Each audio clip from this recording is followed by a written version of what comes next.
So is this the line for Dragon's Maze? This is gonna be awesome! Wow, the line is really long. Mommy, there's no shade. We'll meet up later, How long will you wait? as long as it takes. So you guys are only gonna do this one ride all day? It won't be that long, probably. Mom, can you get us food? But wait, are they cutting? Caleb, food is so far away. Should I say something? Daddy, pick me up. Mom! Hey, there's a line here. Daddy, swing me. That's like 20 people. my God. One person holds the line for 20 people?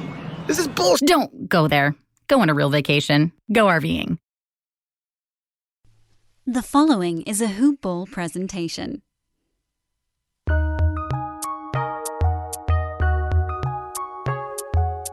Welcome to the Fantasy NBA Today podcast.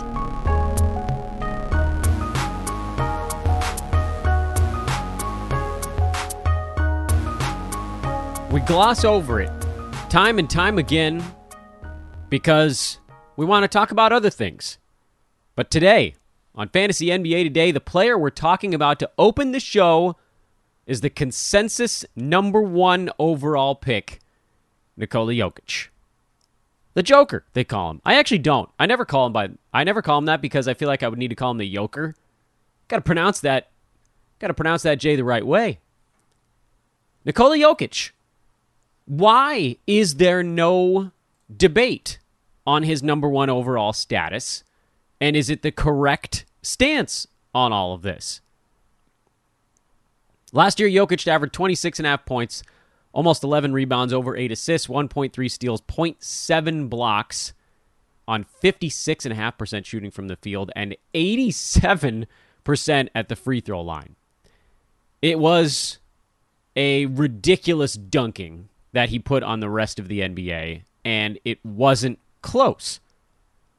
By averages, Jokic was number 1, Steph Curry was number 2, and the equivalent of a late third rounder separated the first and second place guys on a per game basis. Jokic also played all 72 games, 9 more than the guy behind him, which moved this separation from a late third rounder between those two guys to a late first rounder. Do totals matter? Bet your ass they do. But what about number 1? The rumor, not a rumor, I think it's real. The note, the quote floating around from Nuggets brass, head coach Michael Malone, saying that Jokic would be given a little bit of time off this year. What do we think about that? Well, you can see from the numbers last season that even if he had missed 5, 6, 7, even actually, again, because Steph was the number 2 guy, he really could have missed about 11 or 12 games, and he still would have easily been the number 1 guy. If he missed like 13 or 14, then you probably get into a bit of a heat with Steph at that point. So a couple of rest days doesn't really change the calculus on this season. But what about the fact that Jokic, after a truly extraordinary start to the year, was actually only pretty extraordinary from about the halfway point on? It's a really small line between the two, but it exists. The second half of the season, Jokic, well, again, over the whole season, it was 26.5. Remember these numbers in your head. 26.5 points, 1.3 threes, 10.8 rebounds, 8.3 assists, 1.3 steals, 0.7 blocks, and percentages were very good. Over his last 35 games, which is effectively half the season, we can do 36 if you really wanted to, he averaged 25.5 points, so 1 point less, 10.5 rebounds, a little bit less, 8.1 assists, a little bit less, 1.0 steals, actually substantially less, about 25% less on that department. That was the big one. Percentage numbers were the same, turnovers were the same. What did that mean when you compare that to the rest of the NBA? Well, first of all, the guys around him were actually better in their second half of the year, meaning Steph, Jimmy Butler, James Harden. These guys were better later in the season than they were early in the season. So the water level, sea level around Jokic rose up. Now, he was 100 feet above sea level in the first half. If he had done the exact same thing in the second half, he would have been like 40 feet above sea level.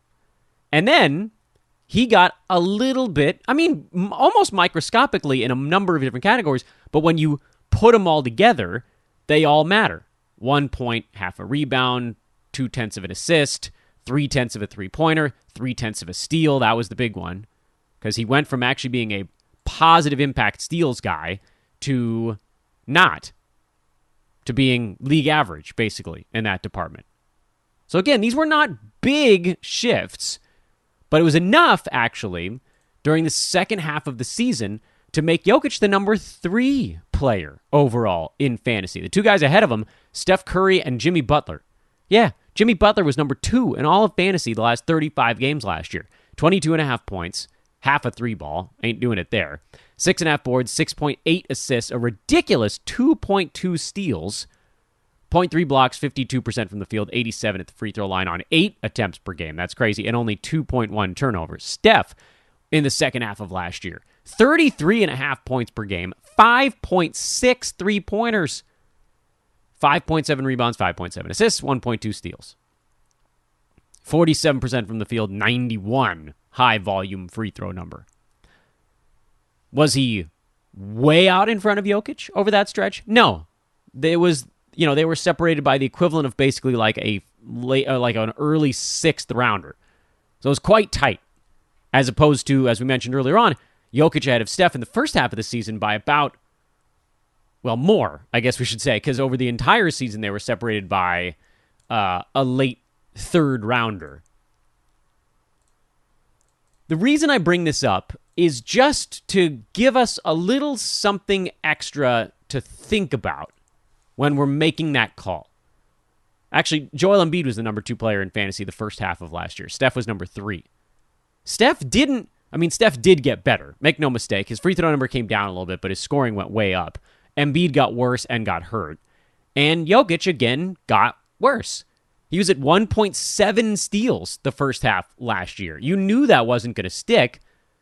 Did you care? No, nor should we really care. When that came down, he got lumped into a group with a couple of other guys. Are we still taking Nikola Jokic 1 overall this season? The answer is almost definitely yes, because even if he takes 5 or 6 games off, that's still him probably playing more than the other guys near him on a per-game basis, which is probably Steph. You might see Embiid there in the top 5 on a per-game basis. You might even see Durant climb into that area. Could Harden get there? Maybe. It's close. Jimmy Butler getting back there again for a full chunk of season? Probably not. But I still love him, make no mistake. But just talking about sort of at a cross-sectional glance here. But I don't think it's as cut and dry as ADP's and discussion would indicate. I want to once again note, yes, the answer to the question is yes, he is still your number 1 guy. But if you're in a head-to-head league, like in Roto, it's not even a question mark because he's so damn good. He's good in points, rebounds, assists, good enough in the defensive stats. Both percentages are terrific. You really only need help in threes, and you're probably going to need to get blocks out of a big guy at some point later on. That'll have to be a category you focus on with Jokic. There's very little for you to worry about later in the draft. Whereas with Steph, yeah, he takes care by himself of free throws, points, threes, but then he's above average in assists. He's a pretty good rebounder for a point guard. Steals are good, but they're not going to win you a league or anything. And field goal percent is going to be fine because you'll pair him with a big guy, and that'll make it good because he's good for a guard. But you have things to worry about. You need to shore up rebounds. You need to shore up blocks in a big way. You need another point guard that assists probably more. There are just more needs. But flip that on its head, and in a head-to-head league, you could make an argument that, hey, look, if I'm not that interested in rebounds, I don't really need to go Jokic 1 overall. Steph was better in the second half last year, and if you are more or less, you don't have to even call it a full punt, but if you're even soft punting rebounds, Steph jumps way out in front of him last season. on a per-game basis. That's still worth mentioning, although I do think those guys get a little bit closer. Jokic is number 3 per game last year without rebounds factored in. Steph is number 1. Kyrie Irving actually was number 2 without rebounds on the board. Jokic still number 3. That's how unbelievable he was in everything across the board. But again, arguments to be made. I'm still taking Jokic number 1. I play in a lot of 9-cat roto leagues where he's an absolute monster. But if someone took Steph, I wouldn't call them insane.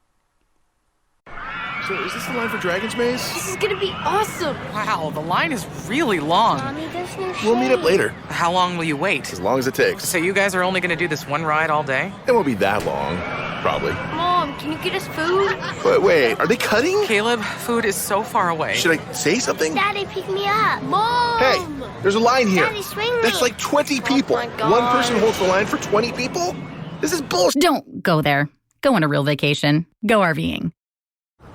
Did you know that United Healthcare helps connect you to doctors and therapists with 24/7 access to virtual care? So I could have therapy from my couch? Yep, Or a doctor appointment from my car? if you wanted to. Wait, you're right. I don't even like when people see me sing in the car. Couch appointment it is.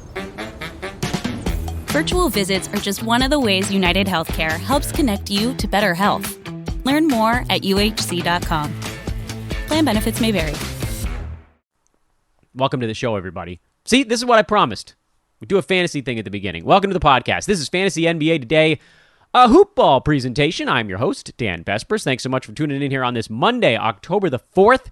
Talking to Matt Smith coming up here in just a matter of moments. Before we do, a few key things to throw in your face. Number 1, I desperately need all of you guys that are coming back to the podcast after a long layoff to make sure you are subscribed to the podcast. Anybody new to the show, please hit that subscribe button. If you have 75 seconds to leave a 5-star review, I'll love you forever, but the subscribe button is the needle mover for us here at this time of year. Follow me on Twitter at Dan Vespers because, number 1, I do a lot of fantasy chatter there. I take a bunch of questions, we do tweet storms, we do a lot of things that are in the moment, that are the sort of instant reaction type of stuff you can't get on this daily podcast. And if you want to get on a Hoop Ball League waiting list, which is officially where we're at now, and if we get big enough on the wait list, we might open up a new league, but at the very least, you can secure yourself a spot for next season. Hit me up on Twitter. If you want to work with us here at Hoop Ball, a lot of recruiting emails have come in my way. Some have come via email to teamhoopball@hoop-ball.com. Most of them have come via Twitter. And so with that, I'll make sure you guys know how to spell my name. It's DANBESBRIS. At one point in the distant past, I learned what the military abbreviation or the military words for those letters. Bravo, Echo, Sierra, Bravo, Romeo, India, Sierra. BESBRIS on the last name. Or just Google Dan from Hoop Ball. I will see you there. This, by the way, is not a cop-out. This is a real trophy that folks need to remember what mantle it rests on. Our next expert guest on the show is the current reigning champ for the most downloaded episode of Fantasy NBA Today on a non-Friday. And I know that sounds like a real baseball-y kind of stat, like, you know, so-and-so is 6 for 11 over his last 11 at-bats on the second Sunday of each month. But it's not, because the Friday weekend show has 3 full days for people to listen to it before something jumps in front. You were on a Tuesday last week, and it's the most downloaded non-Friday show we've had in Fantasy NBA Today. So, welcome back to the pod, the great Matt Smith. Good day to you, sir. Good day, Dan. Thank you for having me back on, and it's still got that record. That's good to hear. That's right. And I think I want to see if I can position this stuff so that I can either, one, get you on a Friday, which actually might not matter because I think I'm doing a show every day in October, or just kind of level the playing field, which perhaps is what I'm doing by having a show every day in the month of October.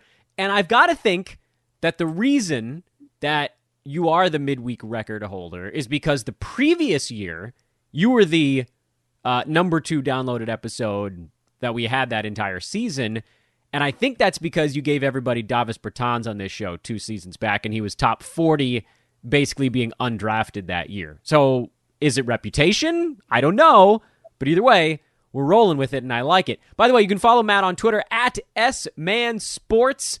I'm happy to have you back. How's your year? I mean, we talked, I think, in like February. I know you got some big stuff going on the personal side. I won't give any of that out on the podcast. If you want to, you can. But how's life, man?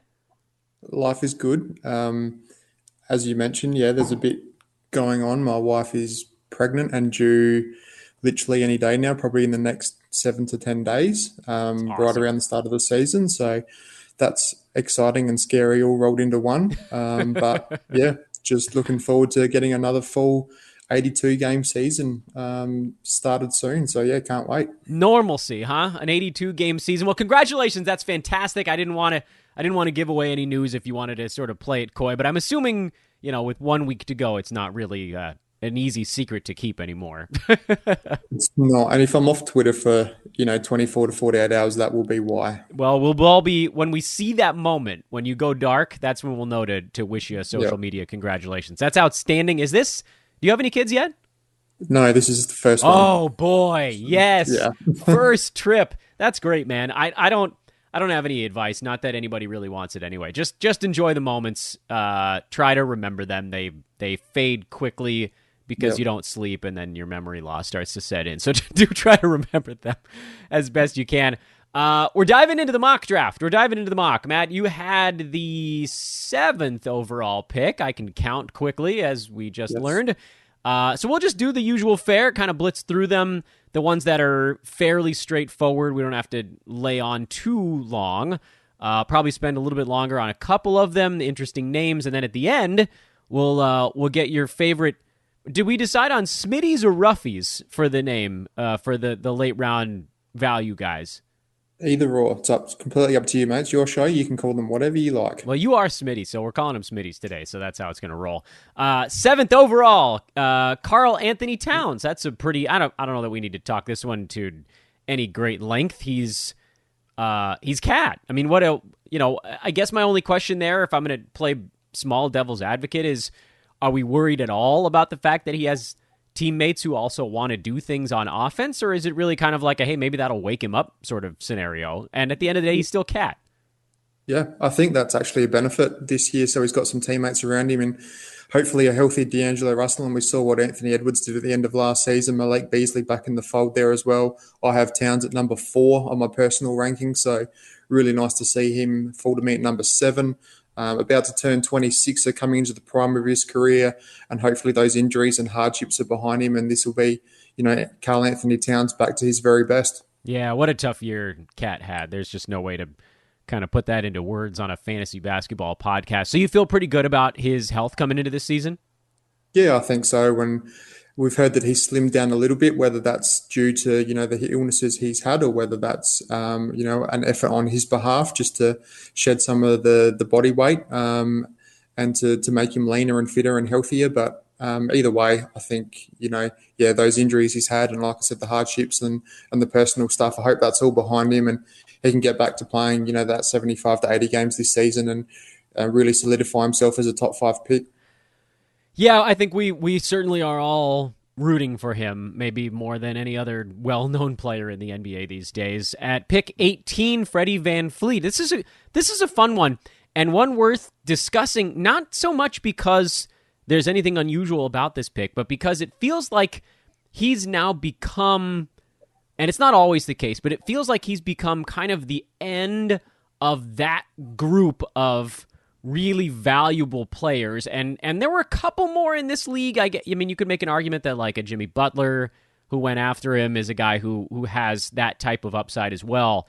But you're seeing in a lot of leagues now, Matt, Freddie Van Fleet kind of marks the end of that kind of second group of basketball players before there's now is becoming, and you tweeted about it, how the middle late second round into the beginning of the third has become this weird semi-wasteland, and you got the guy right before all of that took place. So congratulations are in order there. Yeah, I'd have no problem taking Fred Van Fleet sort of in the middle of the second round. I like Trae Young there as well, who went prior to him in this draft. And yeah, like you mentioned, tweeted out the other day or about just don't like the end of that second round with Nikola Vucevic, Zach LaVine, Julius Randle, Donovan Mitchell. It just feels like we're paying top dollar. Zach LaVine and Julius Randle are coming off their best seasons. Can they improve? Probably not, considering the pieces that have been put around them heading into this season. So I still like them in that back end of the second, early third round, and I don't think their value will move too much. But it just feels like we are paying top dollar for those guys. But really happy to get Van Vleet. Obviously, his field goal percentage is going to be an issue, and probably haven't done as well as I would have liked to counteract that throughout the draft. But yeah, elite scoring, the steals in particular, 3-point shooting with no Kyle Lowry there. In Toronto, Fred Van Fleet is in for a huge season. If Freddie Van Fleet wasn't there, and I know people listening can't see this draft board directly, who would you have taken if Freddie wasn't on the board here? Yeah, good question. Probably would have then looked at maybe the Jimmy Butler. I know he went same. at 21. He's probably the next in line. Michael Porter went directly after at 19, which I think is a little bit too early. And now around his vaccination, question mark and how many games he's going to play. Domantas Sabonis was in that area as well. And then in terms of the guards, it fell back down to Zach LaVine and Donovan Mitchell. So probably would have been between Jimmy Butler and Zach LaVine. Yeah, I think I'm with you on Jimmy Butler there as well. Third round pick, Shai Gilgeous-Alexander. This one really is a question of whether or not we think the Thunder are going to pack it in 20 games before the end of the season again. I take it you believe they're going to actually let him play. By the way, I should mention, I think I basically agree with you on that. It feels like NBA players, really good ones, don't want to tank 2 years in a row. That kind of sucks for them. But I have to assume that was behind this pick in the third round. A little bit. I do still have some concerns that the Thunder will rest Gilgeous-Alexander in the second half of the season. But so in head-to-head leagues, maybe I wouldn't have taken this pick. But in a roto league where, as you know, Dan, it's easier to fill that games played spot if players do rest. But at pick 31, he was the 32nd player on a per-game value last season. I think he'll definitely be inside the top 25, could potentially be inside the top 20.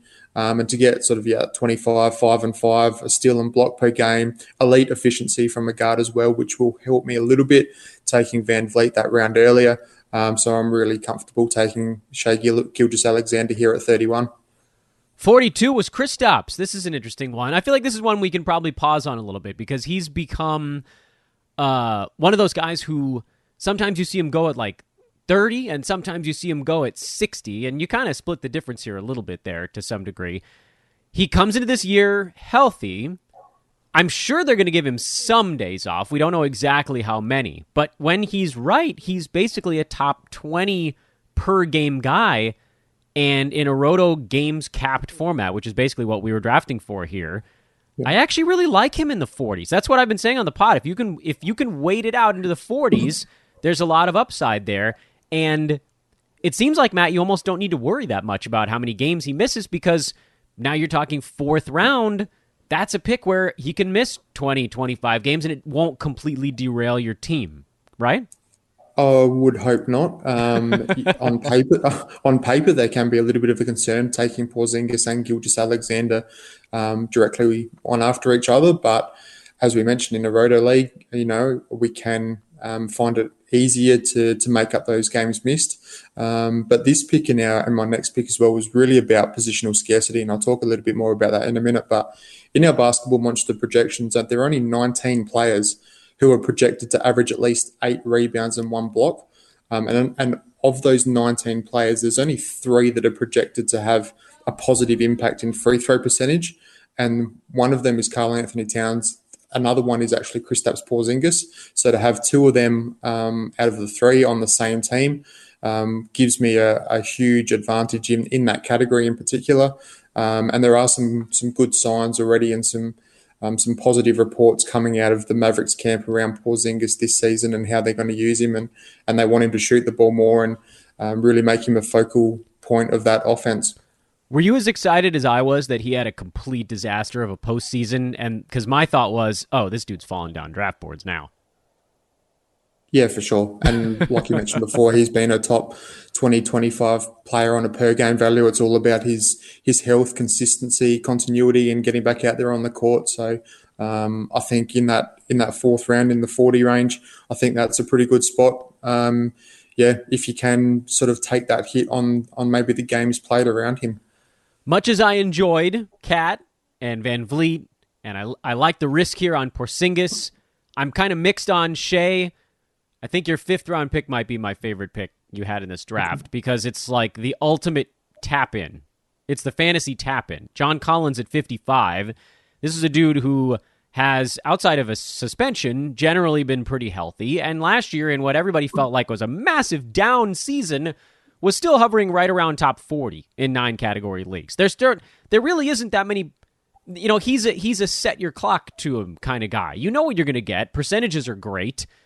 What more? I mean, I'd love for you to add to that. I know I'm sort of talking, I'm walking all over your reasoning for John Collins, but this one feels like the ultimate safe pick, and there's very few.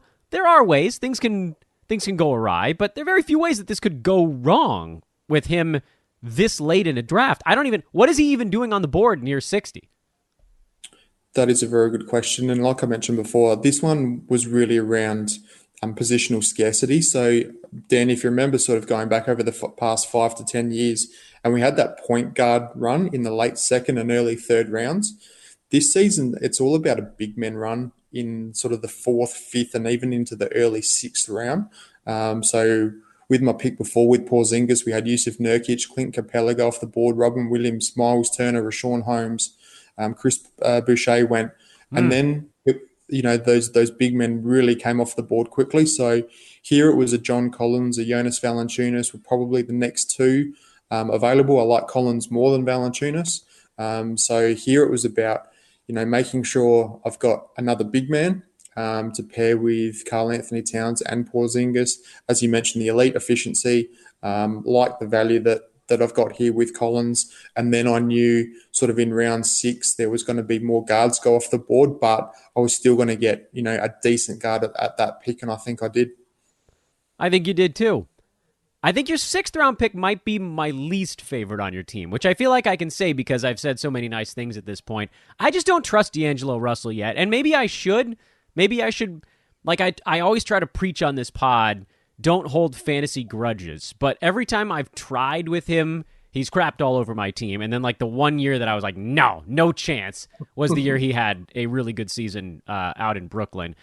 D'Lo at 66. It's not like it's a massive risk there. If something goes wrong, he's probably still inside the top 90.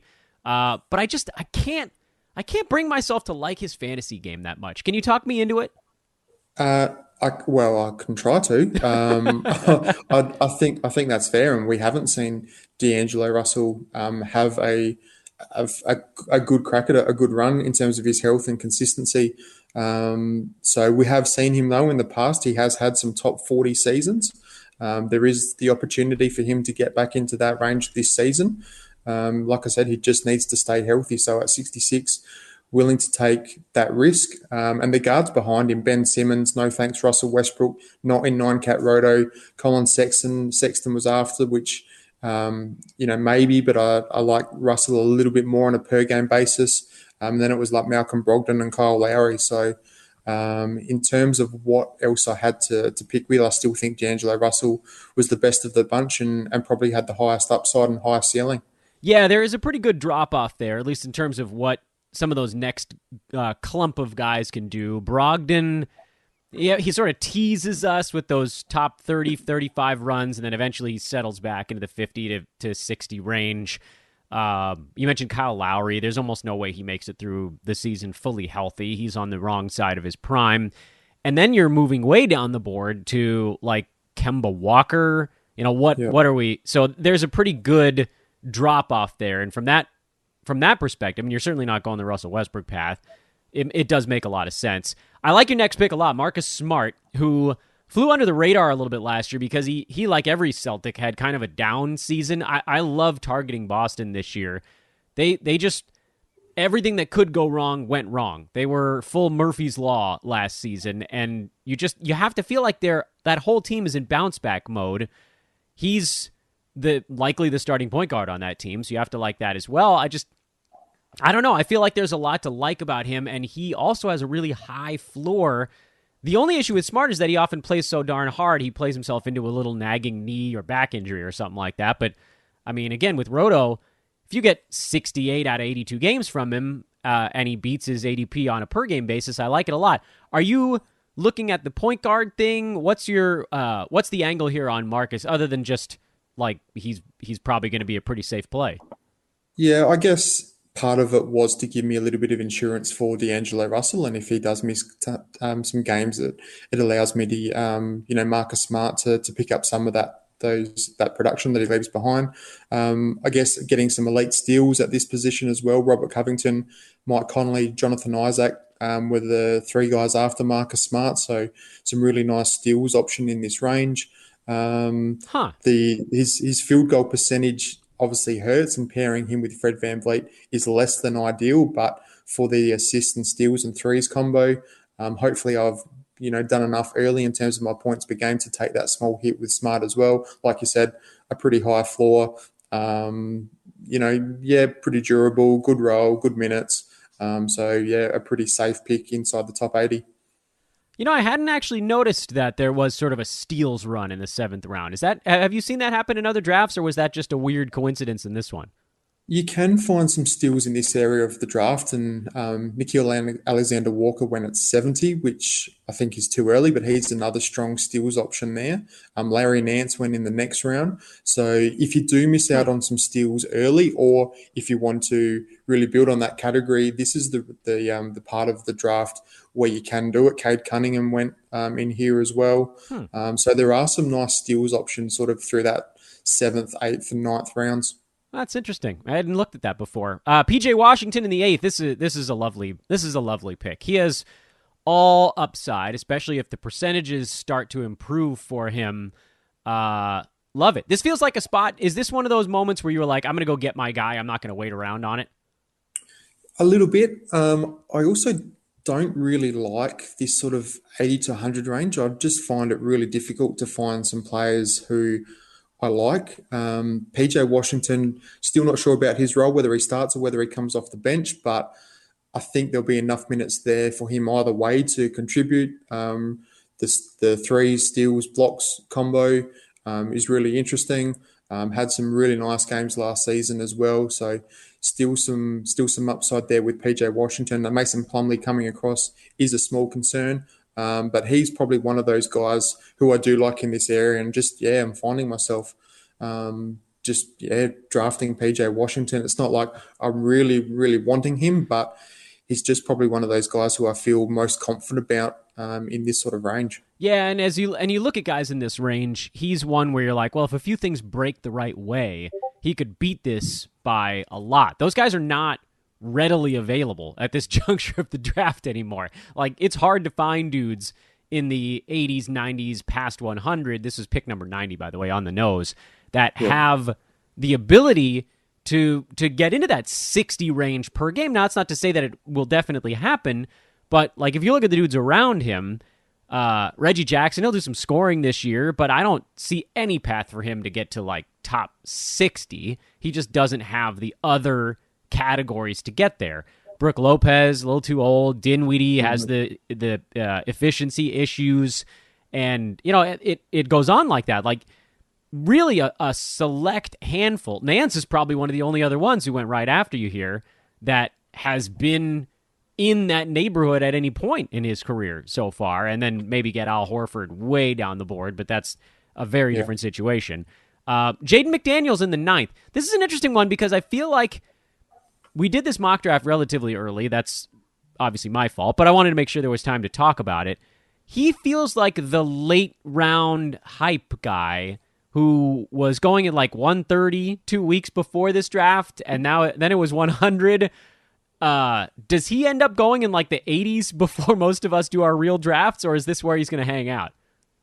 I think maybe the Jaden McDaniels hype might have slightly cooled off a little bit in the last couple of weeks, which is weird because we haven't had any reason for that not to, or for it to continue to increase. We haven't seen any games yet, but I think if McDaniel starts going in the 80, 90 range, that's probably a little bit early. Once we get triple figures, I love it. Obviously there's not a lot of ball going to go his way with Towns, Russell, Anthony Edwards. But if he can do enough on the defensive end with the steals, blocks, rebounds, had a nice run at the end of last season to show that he does have a nicely well-rounded fantasy game.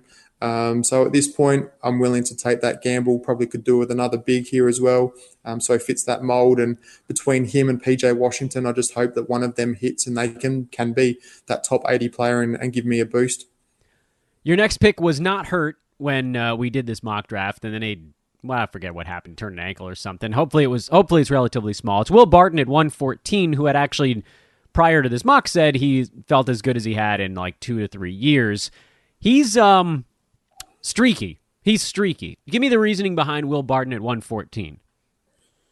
Once again, probably just wanted a wing at this stage as well. The good role, yes, like you said, at this stage when we did draft, he was healthy. I think currently he's in a moon boot, but should be getting rid of that in the next few days.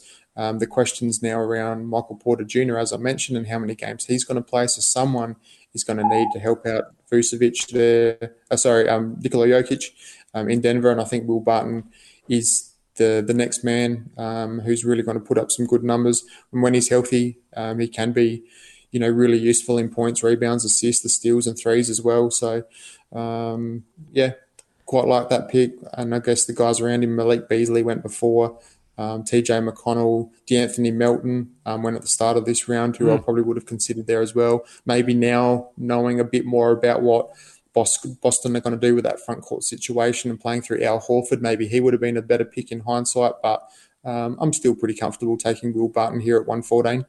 127, Derek Favors, also known as New Al Horford out in Oklahoma City. This feels like one where you're like, you know what, if I get 35 good games out of him in my 11th round pick, I feel just fine about that. Is this another OKC rehab situation? Just rehab the value and jettison him somewhere else? And, ultimately from a fantasy standpoint, who cares? You don't need him for the whole year. Yeah, that's exactly what it was. It was a case of if I can get 25 to 30 good games out of Derek Favors, even if that's over the first, part of the season, get off to a quick start, both him and myself, give me some good big man stats, add to my blocks, which I haven't got a real lot of throughout the draft, good efficiency. And then, when the times come when he's either resting or if he's traded to a contender, then you drop him and let him go and find a hot free agent. I think off the waiver wire, I'll be able to find someone who can replace those games that Derek Favors doesn't play in. Yeah, it's nice, too, when guys get shut down like that or whatever it is that happens to him, because you don't have to hang on. You don't need to use that roster spot anymore, and it's not sort of burning a hole in your team's bench.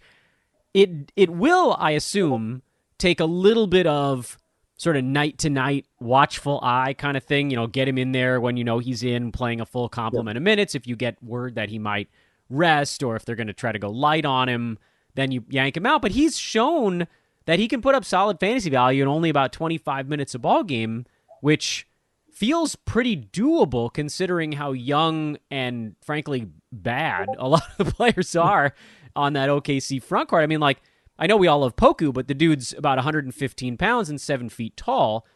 There's just, which I can say these things because I am that same stature. So I know it's not going to be easy sledding until they get a little older, fill out a little bit.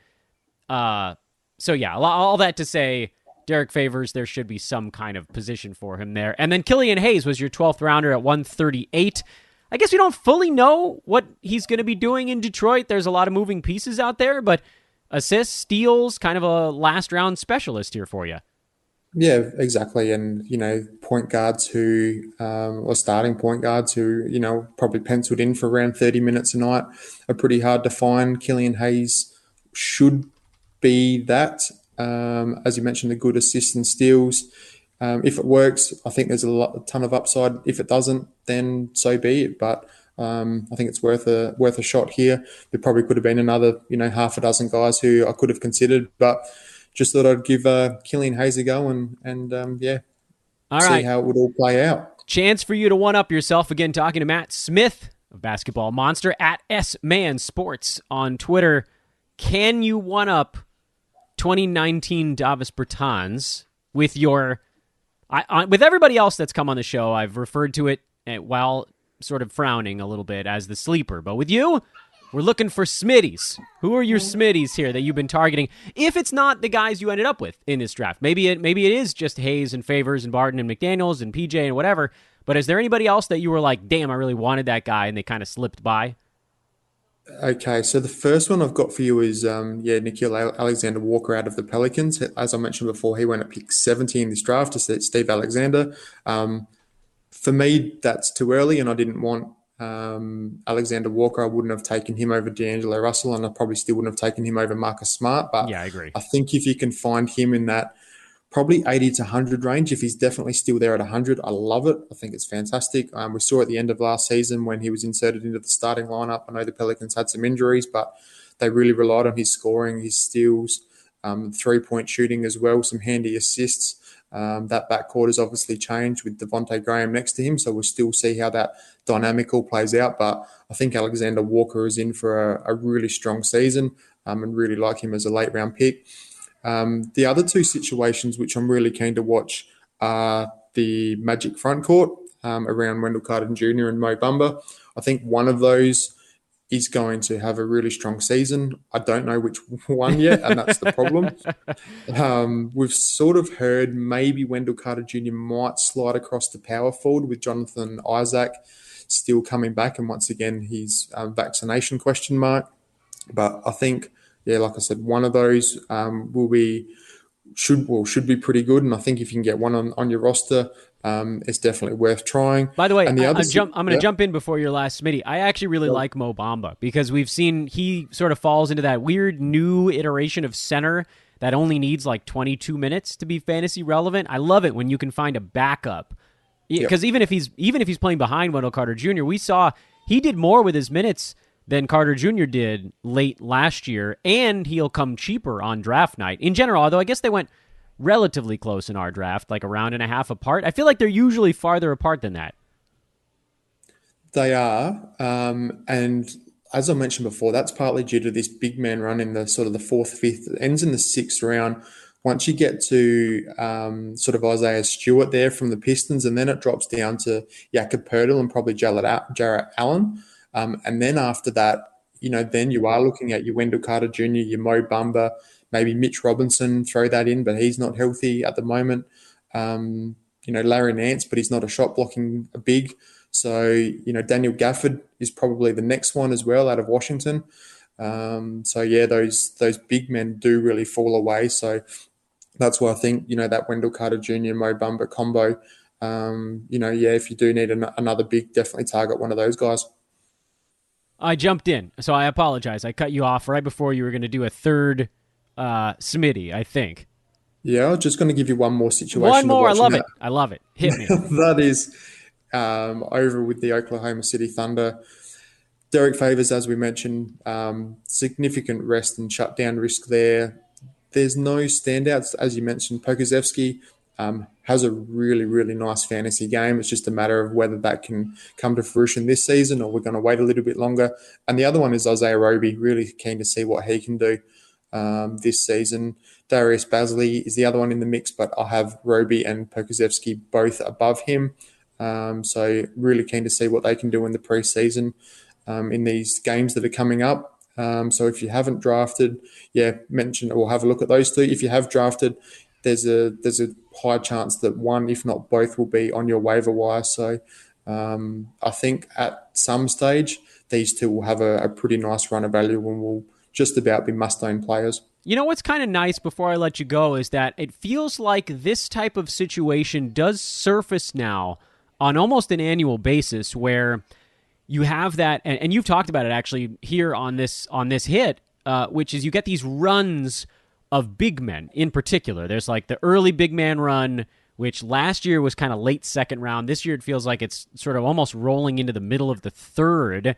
And then there's that next chunk of big men, which you talked about. There was like the fourth, fifth, and then there's the third one, which is like the end of the sixth through the beginning of the eighth round.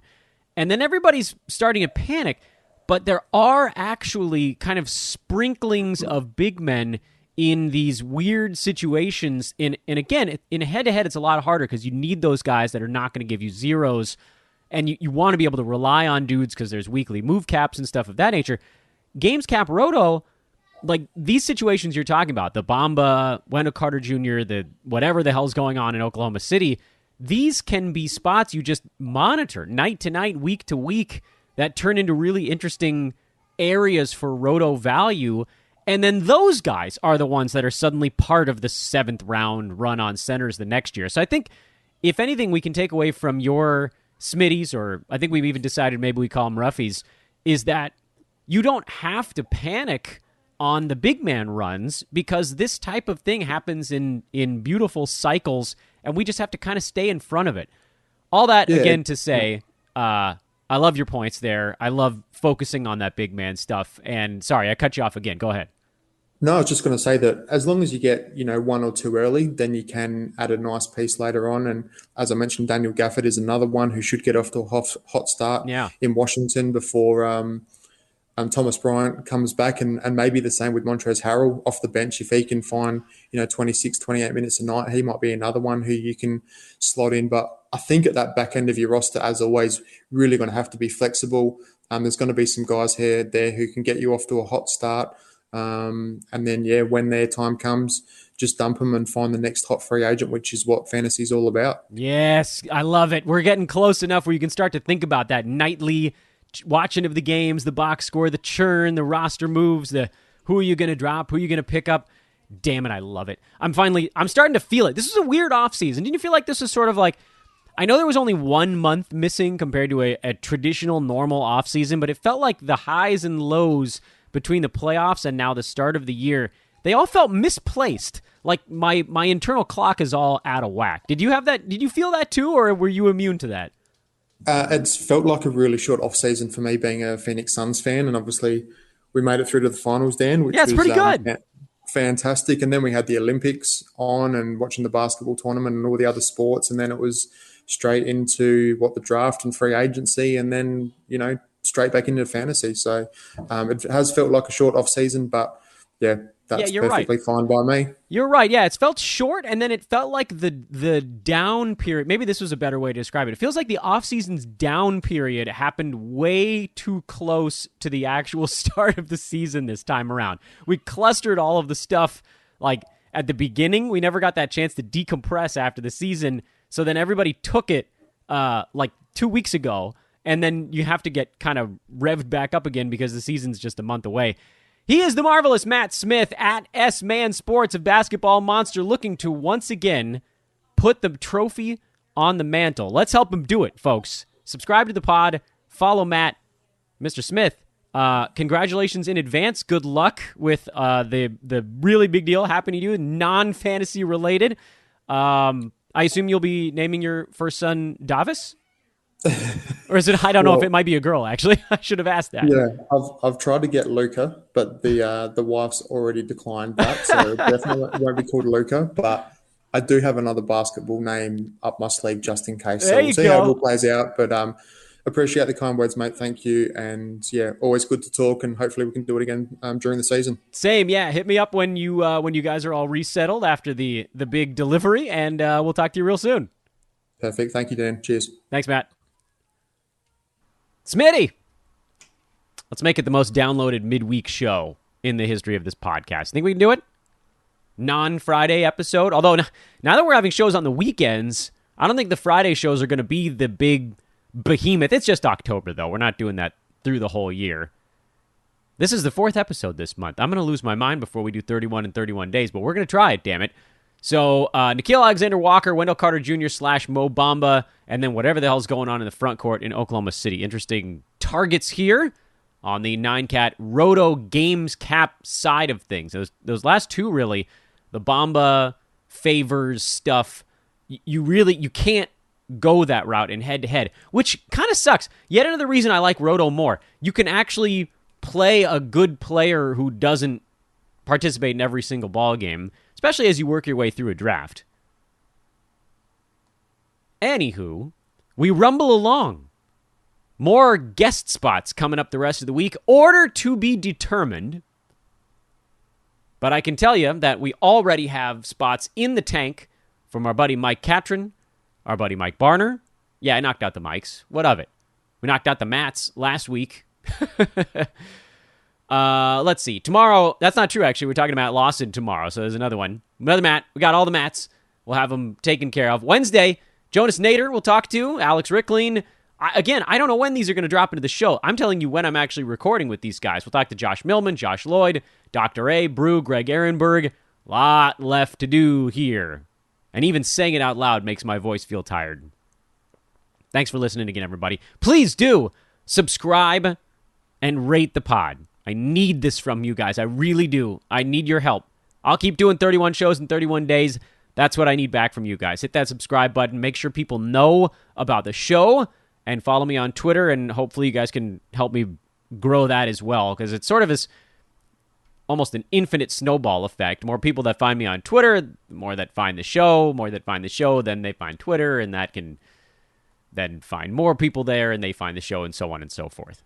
And that is my lifeblood. I know Hoopball, we got all the good stuff going on Hoopball. Brewski 150, projections, all that stuff. The old school bundle actually got access to the B150 today. That also had an update today. Brewski 150 got updated, so go recheck that if you've already seen it. Fantasy Pass gets access 5 days from today. That is on Saturday, he said while counting in his head. Yeah, I got that right. Okay, folks, have a wonderful Monday. That'll wrap things up. I'm Dan Vespers for Fantasy NBA Today. Big thank you once again to the great Matt Smith at S-Man Sports on Twitter. I am at Dan Vespers. We will talk to you again tomorrow. 4 out of 31 in the tank. 27 to go. So long.